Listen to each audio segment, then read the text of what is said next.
if you're an entrepreneur or you love stories, amazing entrepreneurial stories, you have to be a fan of Yeti. Imagine how they got to where they are today from a simple cooler that they made to be bear proof and to hold ice for a long time. So a couple guys get together and they're like, we need a cooler we can take fishing and hunting that's going to hold ice for a while. And, it'd be cool if, a bear couldn't tear it apart at a national park. And that was the beginning of an idea. But that idea has evolved so far beyond even just products. Yeti has become, amazingly, a lifestyle company. How in the world does a cooler manufacturer, think of Coleman, they've been around for 100 years, certainly not a lifestyle company. Two guys in Austin, Texas make a cooler and it's become an absolute phenomenon. So one of the things that happened that I think was really remarkable was they had the coolers, and you can only do so much. You can make them bigger, you can make them smaller, you can make them soft, you can make them hard, put a strap on it. But at the end of the day, a cooler is about put in some ice, put in some food, put in some drinks, and carry them around. So they were running out of ideas on the cooler side, and they said, what else can we do? And how many people before them had made stainless steel, stuff to carry drinks in?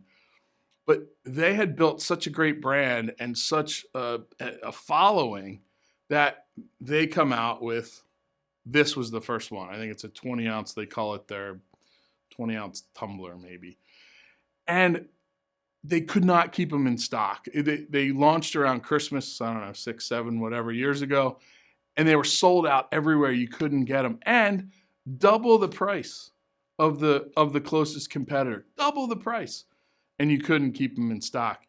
And a couple things are really remarkable. Number one, the quality of construction from the very first cooler all the way through today.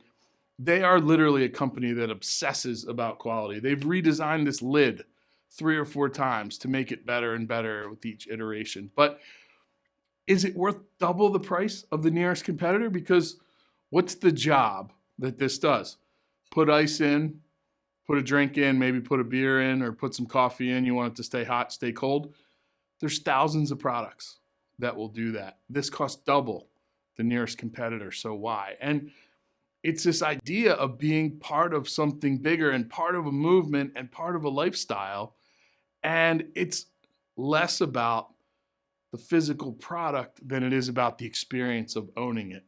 You open a Yeti cup and it's got, it's got the stuff inside and the stickers and the pictures of people in the outdoors. And you really identify with these. And you also identify with this as really high quality. So we have this for our co-working space, and we give this to a new client when they come in. I think this costs, $30 to make. I could give them a $15 version, but it wouldn't be a Yeti.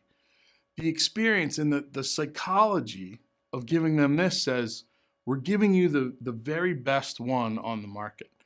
And that's how you can command double. This should be a commodity product.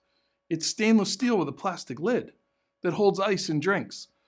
But by creating a movement and a lifestyle and a real brand, they're able to command double their nearest competitor. I think there's so many lessons. I think we all should be studying Yeti from a consumer product and then marketing and then experience and lifestyle story. There's so many lessons with Yeti. I'm just absolutely blown away. And it's hard to get excited about a 20-ounce piece of stainless steel with a plastic lid, but I love this story and I love the lessons inside the Yeti story. So if you don't know it, go and there's been tons and tons written on it. But yeah, I think it's a lesson for all of us in how these guys, in a very short amount of time, have built a real, true American icon of a brand.